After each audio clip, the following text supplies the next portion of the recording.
Buongiorno e ben ritrovati con l'informazione flash di New Sicilia. I principali titoli della mattina: arresti domiciliari per il deputato regionale di Forza Italia Michele Mancuso nell'ambito dell'inchiesta su presunte irregolarità nell'assegnazione di fondi pubblici destinati a spettacoli in provincia di Caltanissetta.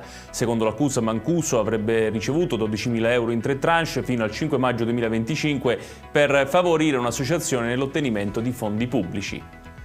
Il decreto legge per l'emergenza legata al ciclone Harry e per la frana Niscemi è all'ordine del giorno del Consiglio dei Ministri convocato per questo pomeriggio alle 16 a Palazzo Chigi. Tra le priorità del governo, la messa in sicurezza delle aree colpite e il ripristino delle infrastrutture danneggiate.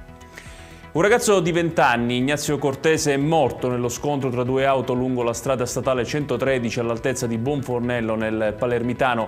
Un'altra persona è rimasta ferita in modo grave e trasportata in ospedale. I vigili del fuoco hanno estratto la vittima e il ferito dalle lamiere. Sull'incidente adesso indaga la polizia stradale. I carabinieri di Paternò nel Catanese hanno arrestato un uomo di 40 anni e denunciato la figlia minorenne per detenzione di stupefacenti a fini di spaccio. I militari, dopo aver ispezionato la proprietà dell'uomo, hanno trovato diverse dosi di cocaina e crack e contanti per un totale di 65.000 euro. La DIA ha eseguito un sequestro di beni e attività economiche per un valore complessivo di circa 500.000 euro ad un boss di Enna, già condannato in via definitiva per associazione mafiosa e estorsione e attualmente detenuto. Il sequestro riguarda una ditta operante nel settore dell'edilizia, un fabbricato e diversi rapporti bancari intestati all'uomo e ai suoi familiari.